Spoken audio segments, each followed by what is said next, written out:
The year was 2347, and humanity had spread across dozens of star systems. They had joined the Galactic Concord 80 years ago, becoming part of a peaceful alliance of over 40 different species. Most aliens viewed humans as newcomers, curious but unremarkable. The violent history of Earth was seen as a footnote, something primitive that humans had outgrown. Commander Jake Harrison stood on the bridge of the carrier ship Endeavour and watched the stars pass by. He was a tall man with gray eyes and short brown hair. He had served in the United Earth Marine Corps for 20 years, but had never seen real combat. His unit, the 47th Rapid Response Battalion, mostly did escort work and helped with disasters on colony worlds. Lieutenant Katie Morgan walked up beside him and smiled. She was his second in command, a woman with red hair and a sharp mind. She often joked that they were the most well-armed humanitarian workers in the entire galaxy. "Another quiet patrol," she said. Harrison nodded, but did not answer. Something felt different today, though he could not explain why. Far across the galaxy, on a beautiful world called Velarath Prime, terrible things were happening. The Valorians were a peaceful species who loved art and knowledge. They had never built weapons or trained soldiers. They had no enemies and saw no need for such things. But the Keth Dominion did not care about peace. The Keth were conquerors who refused all contact with the Galactic Concord. They took what they wanted and destroyed anyone who resisted. Their warships appeared in the Velarath system without warning and began their attack. The Valorian defense fleet was small and outdated. It was destroyed in just a few hours. Keth soldiers landed on the planet's surface and began their march toward the cities. Fire and smoke rose into the sky as the invasion spread. Elder Counselor Thyron watched from the capital city of Alindra. He was old, with pale blue skin and large dark eyes that had seen many centuries. His people ran through the streets in terror, not knowing where to go or what to do. They had no weapons. They had no soldiers. They had nothing but fear. Thyron said to the council, "We must call for help." And another counselor replied, "No one will come in time. We are too far from the core worlds. By the time anyone receives our message, we will all be dead." Thyron looked out the window at the smoke rising in the distance. The Keth were getting closer. He thought about the children hiding in shelters below the city. He thought about the artists and teachers and healers who would be killed or enslaved. He could not simply give up. "I will send the signal anyway," he said. "Perhaps someone will care." He walked to the old communication center and activated the emergency beacon. It was a simple message that went out on the Galactic Concord frequency. It said that Velarath Prime was under attack and begged for any nearby ships to help. The signal traveled through space at faster than light speed. It passed dead moons and empty asteroid fields. It bounced between relay stations that had been placed centuries ago. And finally, it reached the Endeavour. Corporal Amy Chen was monitoring communications when the message came through. Her eyes went wide as she listened to it. She immediately sent it to Commander Harrison on the bridge. Harrison read the words on his screen and felt his heart beat faster. Velarath Prime was 3 days away at maximum speed. The Galactic Concord Protocol said he should wait for authorization from Fleet Command before responding. By then, every Valorian on the planet would be dead. He called his senior officers to the bridge. Lieutenant Morgan arrived first, followed by Sergeant First Class Danny Reeves. Reeves was a big man with dark skin and a calm voice. He had been a Marine for 30 years and knew more about tactics than anyone Harrison had ever met. "You have all seen the message," Harrison said. "I need to know what you think." Morgan did not hesitate. "We should go. Those people need help." Reeves rubbed his chin and thought for a moment. "The Keth are dangerous. They have more soldiers and better equipment than we do. If we go there, we might not come back." "And if we do not go?" Harrison asked. Reeves met his eyes. "Then a lot of innocent people die while we follow the rules." Harrison turned to look out the window at the stars. He thought about why he had joined the Marines in the first place. It was not for glory or adventure. It was because he wanted to protect people who could not protect themselves. What was the point of having all this training and all these weapons if he was not willing to use them when it mattered? "Set a course for Velarath Prime," he ordered. "Maximum speed." The navigation officer looked surprised. "Sir, we do not have authorization from Fleet Command." "I know," Harrison said. "I will take responsibility. Those people called for help, and we are going to answer." The Endeavour changed course and jumped to faster-than-light travel. The stars stretched into long lines of light as the ship accelerated. In 3 days, they would reach Velarath Prime. Harrison did not know what they would find there, but he knew one thing for certain. He was not going to let innocent people die while he did nothing. On Velarath Prime, Elder Counselor Thyron sat alone in the dark communication center. He did not know if anyone had heard his message. He did not know if help was coming. All he could do was wait and hope. Outside, the Keth forces moved closer to the city. Their tanks rolled across the fields, and their soldiers marched in perfect formation. They expected no resistance. They expected an easy victory. They did not know that human Marines were on their way. They did not know that everything was about to change. Thyron closed his eyes and whispered a prayer to the old gods of his people. He asked them to send someone, anyone, who could save his world. He did not care where they came from or what they looked like. He just needed them to be brave enough to fight. 3 days away, Commander Jake Harrison was already preparing his battalion for war. He gathered his Marines in the hangar bay and told them the truth about what they were facing. He did not make promises he could not keep. He did not pretend the mission would be easy. "There are innocent people who will die without our help," he said. "This is what we trained for. This is why we became Marines. Are you with me?" The response was immediate and loud. Every Marine in the hangar raised their fist and shouted. They were scared, but they were also ready. They had spent years waiting for a chance to make a difference. Now that chance had finally come. The Endeavour raced through the darkness of space toward a world on fire. 600 Marines checked their weapons and prepared their equipment. They wrote letters to their families and said prayers to whatever gods they believed in. War was coming, and they would meet it head-on. The Endeavour dropped out of faster-than-light travel at the edge of the Velarath system. Commander Harrison stood on the bridge and looked at the main screen. What he saw made his stomach turn. The planet below was burning. Great scars of black and orange covered the surface where orbital bombardment had struck. Smoke clouds rose so high they could be seen from space. Keth warships moved in lazy circles around the world, confident that no one would challenge them. "Get me a full scan," Harrison ordered. "I want to know exactly what we are facing." Technical specialist Chris Dunlap worked at his station with quick fingers. He was young, barely 25, but he was the best at reading sensor data on the entire ship. After a few minutes, he looked up with a pale face. "It is bad, sir," he said. "The Keth have over 15,000 ground troops on the surface. They have tanks, artillery, and air support fighters. Their fleet has 6 warships in orbit." Lieutenant Morgan stepped closer to the screen.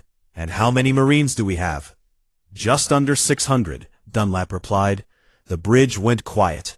Everyone understood the math. They were outnumbered more than 20 to 1. A direct fight would be suicide. Sergeant Reeves spoke up from his position near the tactical display. "What about the civilians? Where are the Valorians?" Dunlap adjusted the sensors. "Most of them have gathered in the capital city, a place called Alindra. There are approximately 200,000 of them there, mostly elderly, children, and caretakers." "And the Keth?" Harrison asked. "Closing in from 3 directions. Based on their speed, they will reach the city in about 36 hours. Harrison gripped the railing in front of him. He knew what the Keth did to conquered populations. They showed no mercy. Everyone in that city would be killed or taken as slaves. 200,000 innocent lives would be destroyed. We cannot beat them in a straight fight, Reeves said slowly. But maybe we do not have to beat them. Maybe we just have to slow them down. Morgan turned to face him. What do you mean? I mean we hold the city. We dig in and make them fight for every street and every building. We buy time until Concord reinforcements arrive. Harrison considered this. How long until backup can reach us? Dunlap checked his calculations. If the Concord responds immediately, 4 to 6 days, but they might not respond immediately. It could be longer. So we hold for a week, Harrison said. 600 Marines against 15,000 Keth soldiers, in a city full of civilians we need to protect. It sounds impossible, Morgan admitted, but what other choice do we have? Leave them to die? Harrison shook his head. He had not come all this way to turn back now. Those people had called for help, and he was going to give it to them. Here is the plan, he said. The Endeavor will stay mobile and draw the attention of the Keth fleet. We will play cat and mouse in the asteroid fields. Keep them busy and confused. Meanwhile, the entire Marine battalion drops to the surface. Drop pods? Morgan asked. Drop pods. We land directly in the city and establish a defensive perimeter. We use the urban terrain to our advantage. Make them come to us. Reeves nodded slowly. Urban combat is messy. It takes away their numbers advantage. They cannot use their tanks and artillery effectively in tight streets. Exactly, Harrison said. We turn their strength into a weakness. Every building becomes a fortress. Every street becomes a kill zone. He looked around the bridge at his officers. They were scared, but they were also determined. They had trained for years, and now they would finally put that training to use. Lieutenant Morgan, you will lead the ground assault. Sergeant Reeves, you stay aboard the Endeavor and coordinate supply drops. We will need ammunition, medical supplies, and reinforcement if anyone can be spared. Morgan straightened her spine. Understood, sir. One more thing, Harrison said. I am going down with the Marines. The bridge erupted in protests. Reeves stepped forward with concern on his face. Commander, your place is on the ship. You need to coordinate the overall operation. Harrison shook his head. My place is with my Marines. Reeves, you are more than capable of running things from up here. I need to be on the ground. Those people need to see that we are willing to fight beside them. Reeves wanted to argue more, but he saw the look in Harrison's eyes. There was no point in trying to change it. Yes, sir, Reeves said finally. Give 'em hell. The Marines gathered in the hangar bay to prepare for deployment. Drop pods were loaded with weapons and equipment. Soldiers checked their armor and said goodbye to friends who would stay on the ship. Private First Class Kevin Walsh was only 22 years old. He had joined the Marines to pay for college, but had found something unexpected. He had found a family. The soldiers around him had become his brothers and sisters. Now they were about to face the greatest challenge of their lives. You scared? Asked Corporal Derek Hayes, who stood nearby. Terrified, Walsh admitted, but I am going anyway. Hayes clapped him on the shoulder. That is what courage is, being scared and doing it anyway. Commander Harrison walked among his troops, stopping to speak with each squad. He shook hands and looked them in the eyes. He wanted them to know that he believed in them. Listen up, he called out when everyone was assembled. I am not going to lie to you. This mission is dangerous. Some of us will not come back.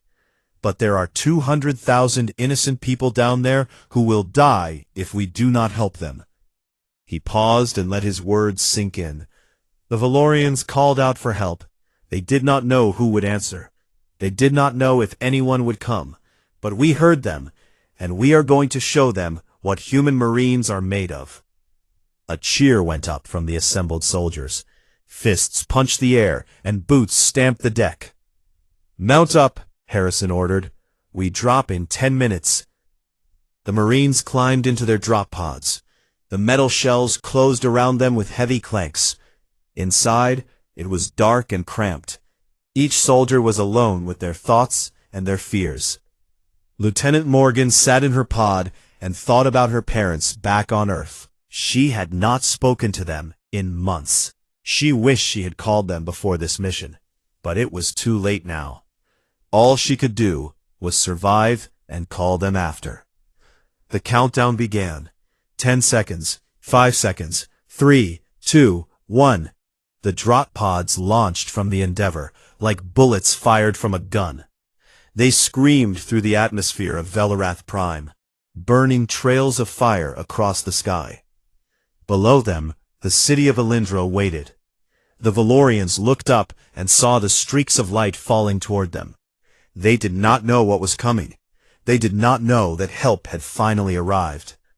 The Keth saw the drop pods too. Their commanders shouted orders and prepared for battle. They had expected no resistance. They had expected easy prey. They were about to learn how wrong they were. The pods crashed into the city streets and burst open. Human Marines emerged from the smoke and fire with weapons ready. Commander Harrison was first out of his pod, his rifle already searching for targets. The battle for Velarath Prime had begun. The drop pods hit the ground with thunderous crashes. Metal shells split open, and Marines poured out into the burning streets of Elindra. Smoke hung thick in the air, making it hard to see more than a few meters ahead. Lieutenant Katie Morgan landed in the Eastern District near the main refugee center. Her pod had come down hard, and her shoulder ached from the impact. But there was no time to worry about pain. She grabbed her rifle and climbed out into the chaos. Around her, other pods were opening. Marines formed up quickly, years of training kicking in without thought. They moved to cover positions and scanned for enemies. A Valorian emerged from a nearby building. He was young, with pale blue skin and wide, frightened eyes. He wore simple clothing and carried no weapon. He stared at the armored humans with complete shock. "Who are you?" he asked in a trembling voice. "I am Lieutenant Morgan, United Earth Marine Corps. We received your distress signal. We are here to help." The Valorian's eyes filled with tears. "You came? Someone actually came." "What is your name?" Morgan asked. "Sethan. I have been trying to organize the evacuation. There are thousands of people in the refugee center, children and elderly. We have no weapons. We have no way to defend ourselves." Morgan put her hand on his shoulder. "You have soldiers now. Show me where the refugees are." Sethan led her through the smoky streets toward a large building that had once been a community hall. Inside, hundreds of Valorians huddled together in fear. Children cried, and parents tried to comfort them. The elderly sat with blank expressions, too tired and scared to react. Morgan called out orders to her squad. "Set up defensive positions at every entrance. I want eyes on every approach. No one gets in without permission." They overturned furniture to create barricades and set up firing positions at windows. Within minutes, the building was transformed from a shelter into a fortress. Across the city, Commander Harrison had landed in the central plaza. Smoke from burning buildings created a haze so thick he could barely see the sky. He immediately set up a command post in the ruins of an old library. The walls were thick stone that would provide good protection. Corporal Amy Chen worked quickly to set up communication equipment. She established contact with the other squads scattered across the city, and with Sergeant Reeves aboard the Endeavor. "All units report in," Harrison ordered. One by one, the squads checked in. Most had landed safely, but 3 pods had been hit by anti-aircraft fire during descent. 9 Marines were dead before they even reached the ground. Harrison closed his eyes for a moment. 9 lives lost already. He had a city to defend.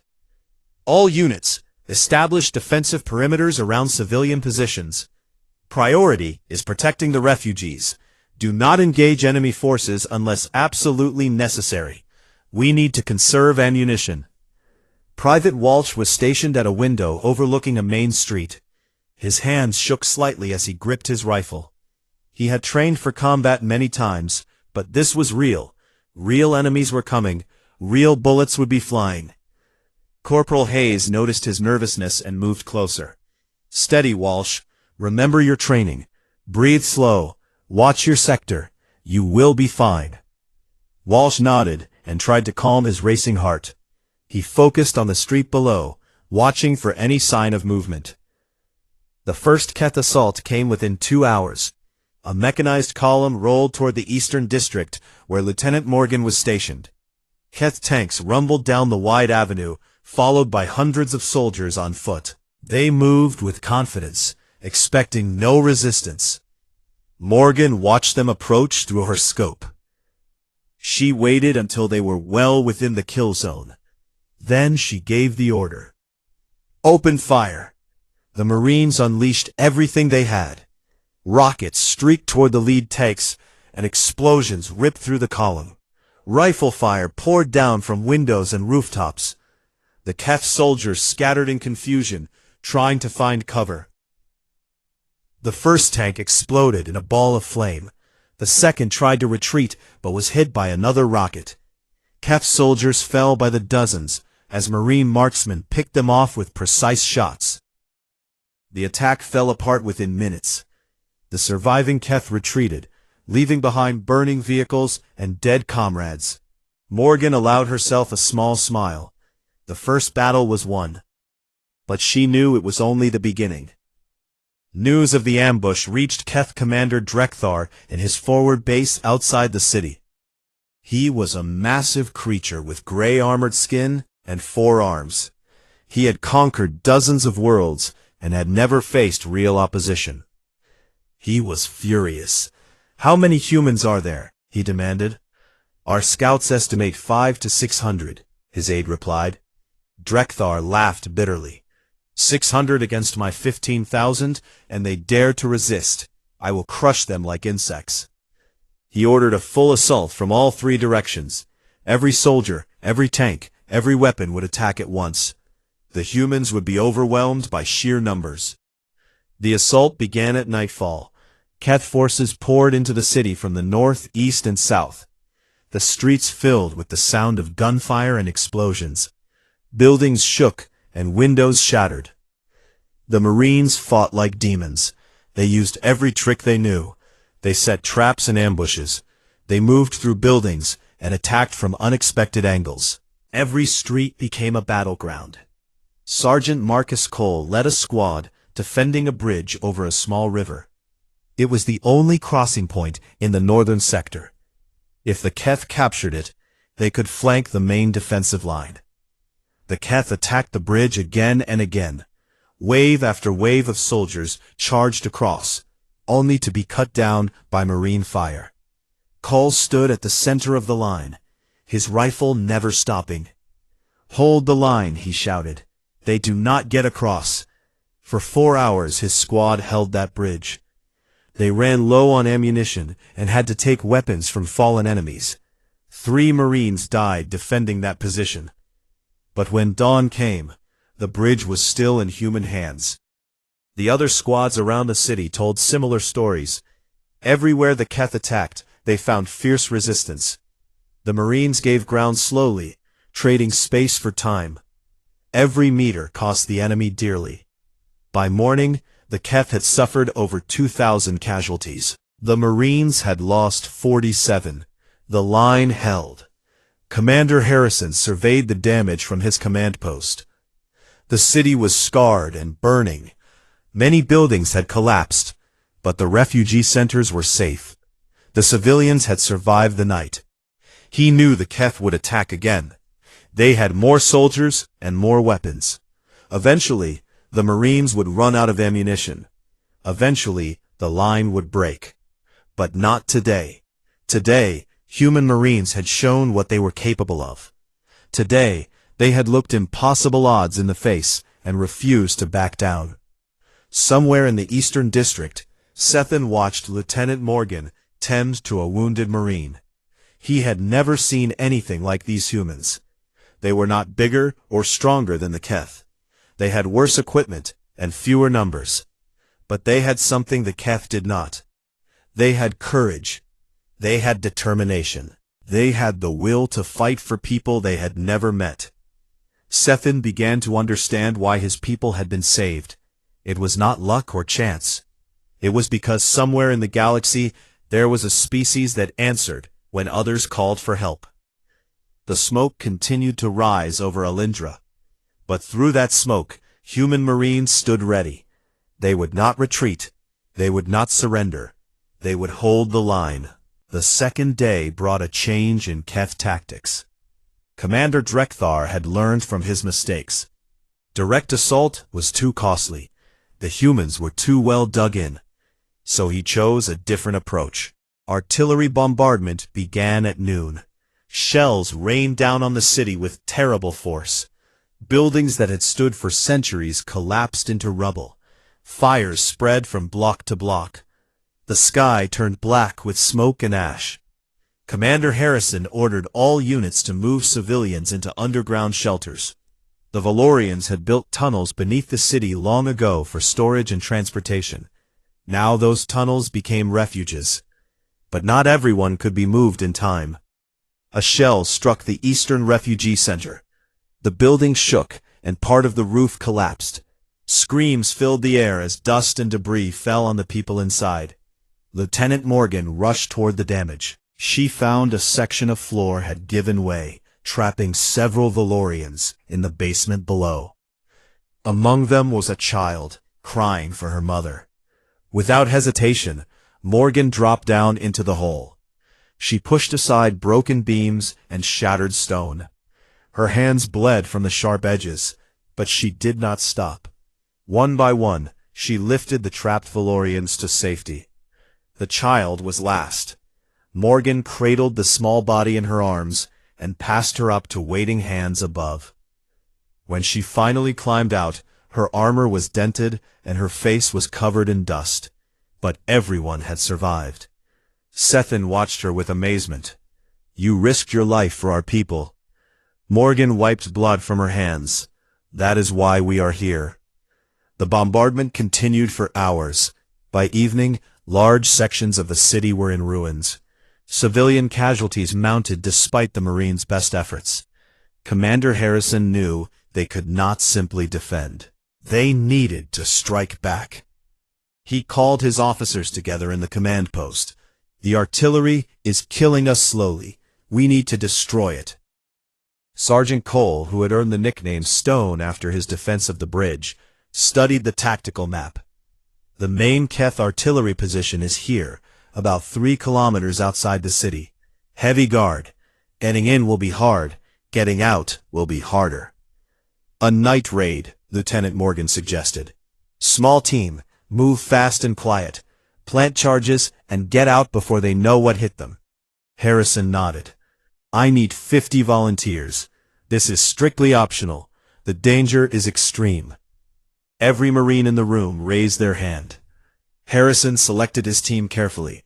Lieutenant Morgan would lead the assault group. Sergeant Cole would handle security.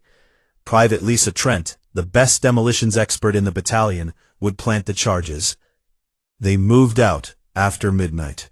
The darkness was almost total, broken only by distant fires and occasional flares. The Marines moved like shadows through the ruined streets, slipping past Keth patrols with practiced skill. Sergeant Reeves monitored from orbit.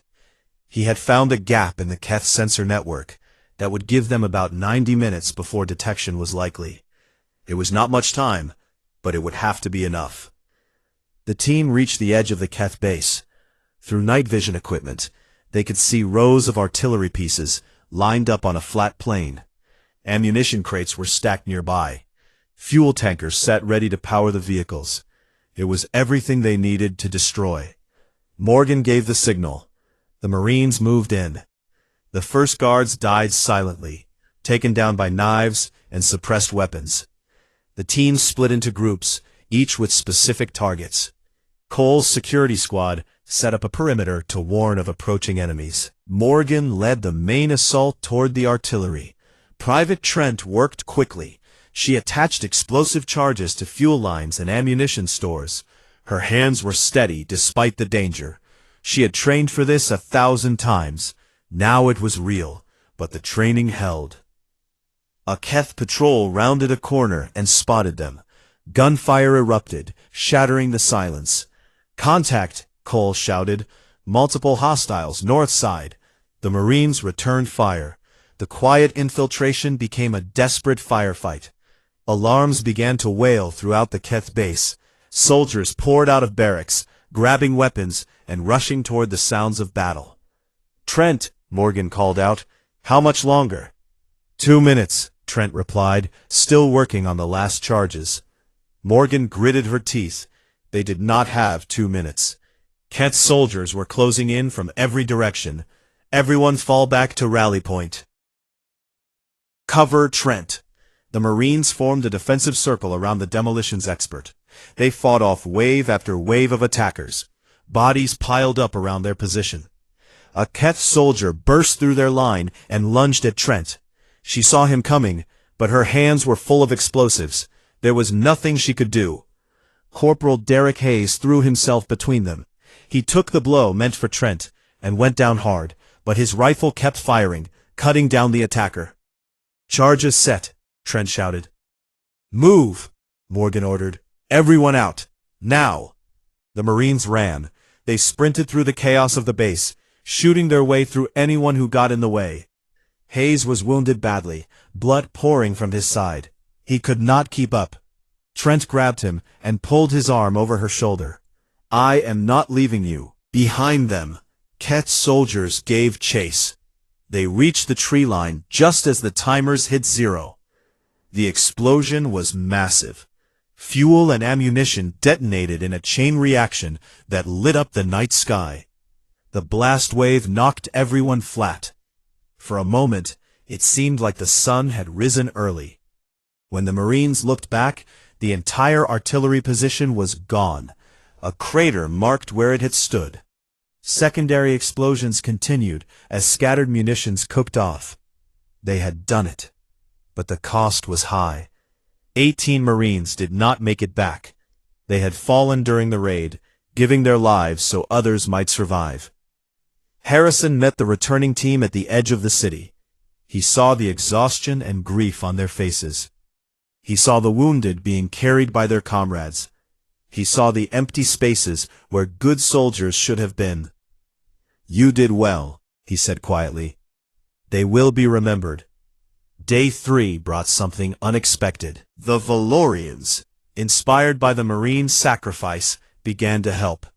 They were not fighters, but they found other ways to contribute. Elder Counselor Fyron himself worked alongside the medics, tending to wounded Marines. His old hands were gentle and skilled. "You fight for us," he said. "Let us care for you." Valorian scouts began guiding Marine patrols through the city. They knew every street and alley, every hidden passage and shortcut. Their knowledge saved lives. Sethin approached Lieutenant Morgan with an idea. "We have an old emergency broadcast system. It has not been used in generations. But if we can boost its signal, we might reach other Concord ships. We might speed up the arrival of reinforcements." Morgan called for technical specialist Dunlap. He had been dropped to the surface after the initial landing to help with communications. Together with Sethin, he worked through the night on the ancient equipment. By dawn, they had it working. The signal went out across the stars. "This is Velorath Prime. Human Marines are defending our city. We are holding. Please hurry." Somewhere in the void of space, other ships heard the message. They changed course and accelerated. Help was coming, but it was still days away, and the Keth were massing for a final assault. The longest night was over, but the hardest battle was yet to come. Day 4 began with silence. No artillery fire, no probing attacks, just an eerie quiet that hung over the ruined city like a funeral shroud. Commander Harrison knew what it meant. The Keth were preparing something big. He could feel it in his bones. He climbed to the top of a damaged tower and looked out across the plain beyond the city. What he saw made his blood run cold. The entire Keth army was assembled. Thousands upon thousands of soldiers stood in formation. Tanks and armored vehicles stretched to the horizon. Aircraft circled overhead like hungry birds. Drekthar was committing everything to one final assault. Harrison climbed back down and gathered his officers. Their faces were tired and grim. They had fought for 3 days without rest. Ammunition was running low. Over 200 Marines had been killed or wounded. "This is it," Harrison said. "They are throwing everything at us. We fall back to the city center and form a final perimeter around the refugee shelters. We hold as long as we can." No one asked what would happen when they could no longer hold. They all knew the answer. The Marines began their retreat. They moved in organized groups, covering each other as they fell back through the rubble. They destroyed supplies they could not carry, and collapsed buildings to slow the enemy advance. Lieutenant Morgan led the rear guard. She was the last line of defense, the wall between the refugees and death. Her shoulder wound from the previous day throbbed with pain, but she ignored it. There would be time for pain later, or there would be nothing at all. The Keth assault began at noon. They came from every direction at once. The thunder of their advance shook the ground. Their war cries filled the air. The Marines met them with everything they had left. Private Walsh fired until his rifle overheated. Then he picked up a fallen Keth weapon and kept firing. He had been scared on the first day. Now he felt nothing but cold determination. Corporal Hayes, still bandaged from the night raid, fought from a makeshift stretcher. He could not walk, but he could still shoot. 2 Marines carried him from position to position, and he repaid them with deadly accurate fire. Sergeant Cole held the northern approach. His squad was down to just 8 soldiers. They faced hundreds of Keth, but Cole refused to give ground. "They want this street," he growled. "They can pay for it in blood." The battle was savage beyond words. Buildings collapsed as both sides used explosives. Fires raged out of control. The smoke was so thick that visibility dropped to almost nothing. Marines and Keth fought hand-to-hand in the darkness. By afternoon, the perimeter had shrunk to just a few blocks. The Marines held a rough circle around the central plaza where the refugees sheltered underground. Commander Harrison moved among his soldiers, rifle in hand, fighting alongside them. Ammunition ran out.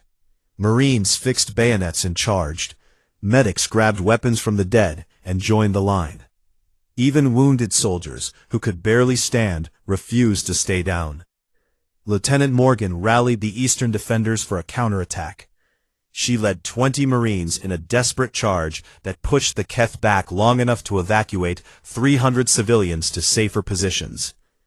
A piece of shrapnel tore through her shoulder, but she kept fighting. When her soldiers tried to pull her back, she refused. "I am not leaving until everyone is safe."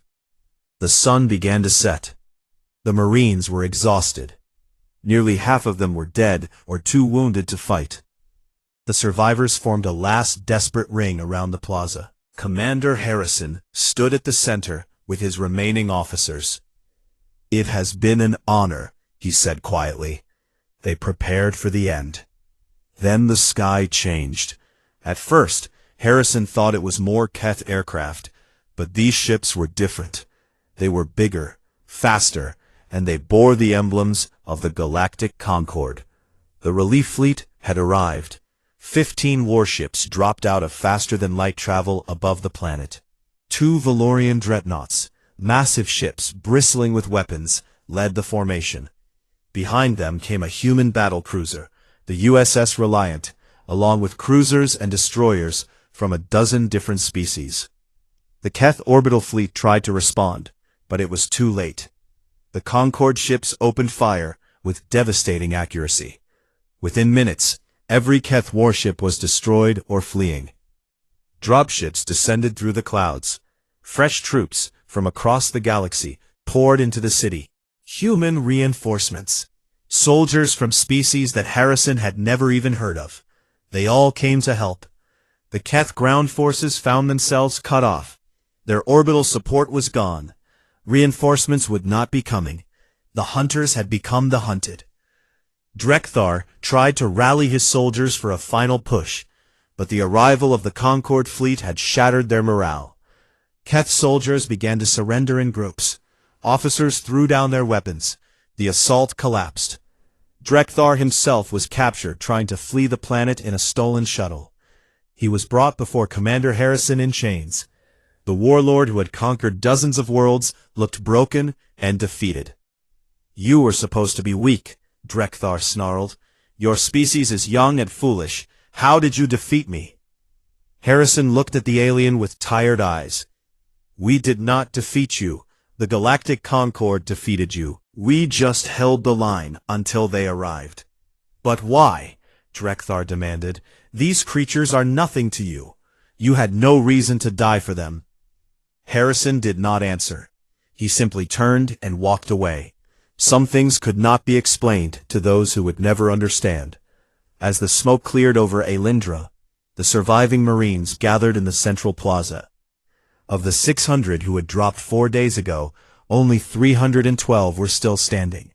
They were filthy, wounded, exhausted, and victorious. Elder Counselor Thyron approached Commander Harrison. The old Valorian's eyes were filled with tears. He walked slowly, leaning on a cane, but his back was straight with dignity. "We called for help," Thyron said, in a voice that trembled with emotion. "And you came. You did not know us. You owed us nothing. You had every reason to stay away. Why did you come?" Harrison looked at his Marines, at the Valorians emerging from the shelters, at the smoke still rising from the broken city. He thought about the friends he had lost, and the battles they had won. "Because you asked," he said simply. Thyron stared at him for a long moment. Then he bowed deeply, a gesture of profound respect in Valorian culture. "We will never forget," the elder promised. "As long as our species survives, we will remember what humanity did for us." In the years that followed, the story of Velarath Prime spread across the galaxy. The peaceful species of the Concord, who had dismissed humans as primitive newcomers, began to see them differently. Humans were not remarkable for their technology or their wealth. They were remarkable for something far more rare. When the helpless cried out, humans answered. When the innocent were threatened, humans fought. When all hope was lost, humans emerged through the smoke. The Valorians built a monument in the central plaza of Alindra. It depicted a human marine reaching down to help a fallen Valorian rise. The statue stood 30 meters tall, visible from anywhere in the city. The inscription at its base was simple. They came from the stars. They did not ask for payment. They only asked where to stand. And across the galaxy, other species learned a new truth about the young race called humanity.